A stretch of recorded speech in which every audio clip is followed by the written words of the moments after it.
험한 말씀 행복한 하루 6월 18일 금요일 말씀은 잠언 25장 15절에서 28절까지의 말씀입니다. 오래 참으면 관원도 설득할 수 있나니 부드러운 혀는 뼈를 꺾느니라. 너는 꿀을 보거든 조카리만큼 먹으라. 과식함으로 토할까 두려우니라. 너는 이웃집에 자주 다니지 말라. 그가 너를 싫어하며 미워할까 두려우니라. 자기의 이웃을 쳐서 거짓 증거하는 사람은 방망이요 칼이요 뾰족한 화살이니라.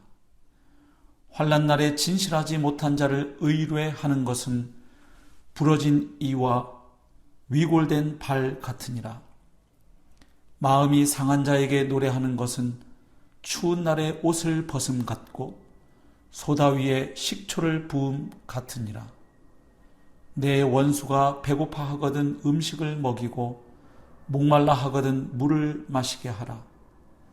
그리하는 것은 핀 숯을 그의 머리에 놓는 것과 일반이요 여호와께서 내게 갚아 주시리라. 북풍이 비를 일으킴같이 참소하는 혀는 사람의 얼굴에 분을 일으키느니라. 다투는 여인과 함께 큰 집에서 사는 것보다 움막에서 혼자 사는 것이 나으니라. 먼 땅에서 오는 좋은 기별은 목마른 사람에게 냉수와 같으니라. 의인이 악인 앞에 굴복하는 것은 우물이 흐려짐과 샘이 더러워짐과 같으니라. 꿀을 많이 먹는 것이 좋지 못하고 자기의 영예를 구하는 것이 헛되니라.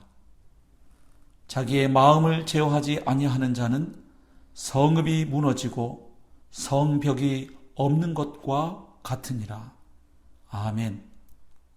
오늘 본문은 설득력 있는 부드러운 언어의 힘을 묘사하는 말씀으로 시작해서 자기의 마음을 다스리는 것의 중요성을 강조하는 말씀으로 끝나고 있습니다. 그리고 그 밖에 여러 중요한 교훈을 담고 있는 잠언들이 많이 나옵니다. 그래서 어느 하나의 주제로 본문 말씀 전체를 묶어서 상고하거나 묵상하기는 쉽지 않습니다. 하지만 그럼에도 오늘 본문에서 전체적으로 자주 등장하는 한 주제가 있습니다. 그것은 바로 절제입니다. 가령 15절 말씀에서는 우리의 감정과 언어에 대한 절제의 중요성을 말씀합니다. 오래 참으면 관원도 설득할 수 있나니 부드러운 혀는 뼈를 꺾느니라. 자, 여기서 오래 참는다는 것은 바로 감정을 조절하고 절제하는 것을 의미하지요. 그리고 여기 부드러운 혀는 온유하고 섬세한 말, 또 상대방을 배려하는 따뜻한 말을 의미합니다. 그런데 우리가 잘 아는 것처럼 이런 말은 그저 하고 싶은 대로, 생각나는 대로, 나오는 대로 말해서는 불가능합니다. 우리의 내면 세계가 잘 정돈되고 관리되어 있을 때 할 수 있는 말이지요. 자, 그리고 16절 말씀은 좋아하는 것을 지나치게 집착하거나 탐닉하지 말아야 한다고 말씀합니다. 너는 꿀을 보거든 조카리만큼 먹으라. 과식함으로 토할까 두려우니라. 꿀은 좋은 것이죠. 우리 몸에도 좋고 맛도 좋습니다. 하지만 지나치게 먹으면 좋지 않다고 말씀합니다.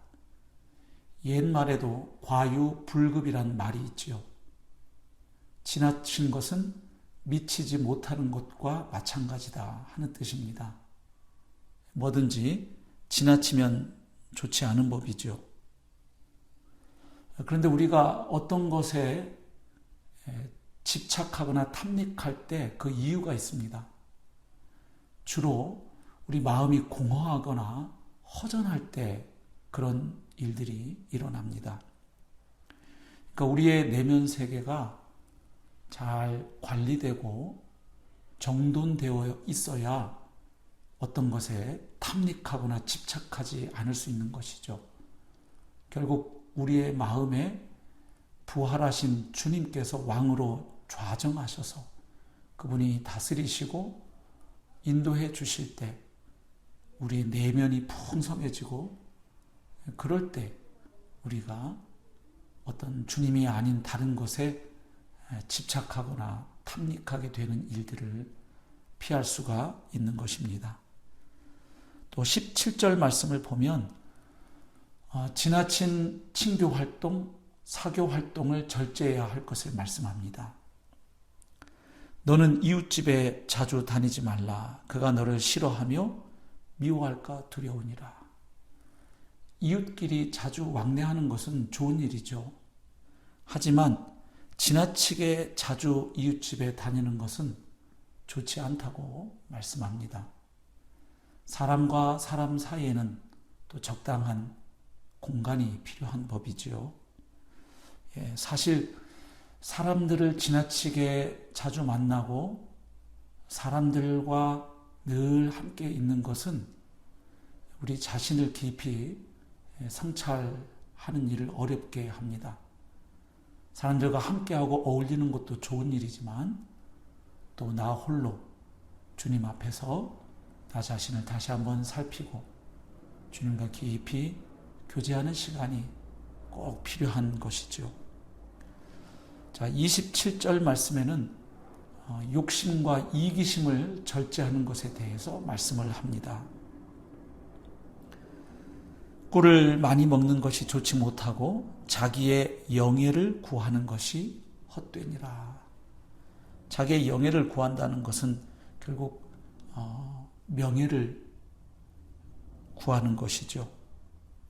자기를 스스로 돋보이려고 하고 또 자기를 높이려고 하면 결국 그 마음의 평안이 깨어지죠. 절제력을 잃어버리게 됩니다. 그 다음 28절 오늘 보면 마지막 절 말씀은 이렇게 말씀합니다. 자기의 마음을 제어하지 아니하는 자는 성읍이 무너지고 성벽이 없는 것과 같으니라. 그러니까 결국 절제의 핵심은 우리의 마음을 관리하고 제어하는 것임을 보여줍니다. 결국 마음을 다스릴 때 절제하는 삶이 가능하다는 말씀이지요. 자, 그러면 우리의 마음을 어떻게 다스릴 수 있습니까? 일반 종교에서는 내가 내 마음을 관리하고 다스리고 통제하려고 애씁니다. 그래서 욕심을 비워내려고 합니다. 또 생각을 바꾸려고 노력합니다. 그러나 성경이 우리에게 말씀해 주는 바는 다릅니다. 내가 내 마음을 다스리고 통제하는 것이 아닙니다. 십자가에 죽으시고 부활하신 주님이 내 마음의 왕으로 자정하실 때, 즉 부활하신 주님이 보내신 성령께서 내 마음에 내주하시고 그분이 나를 다스리고 이끄시고 인도하실 때 비로소 우리 마음에 평강이 회복되고 진정한 하나님의 통치가 경험되는 것이죠. 그럴 때 우리의 마음이 안정됩니다. 내면 세계가 평온하고 정돈이 되는 것이죠. 질서가 잡히는 것이죠. 그럴 때 우리는 헛된 것에 집착하지 않을 수 있습니다. 탐닉하지 않고 과하게 나가지 않을 수 있는 힘이 바로 거기에서 나오는 것이죠.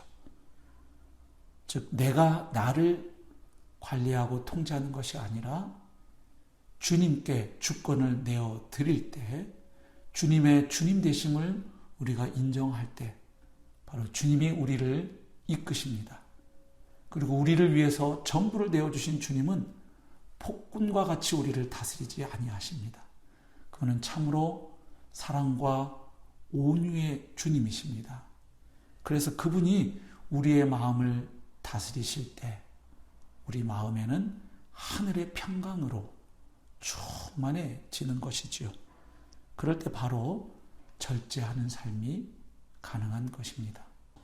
바로 주님이 나를 이끄시고 다스리시는 삶이 얼마나 아름답고 평안하고 행복한지를 깨닫는 그만큼 우리 삶에는 질서가 잡히게 되고 또한 절제가 가능해지는 것입니다. 오늘 하루도 왕이신 주님과 동행하며 그 주님의 인도와 통치를 받으면서 절제하는 지혜로운 삶을 살아내시기를 주님의 이름으로 축복합니다.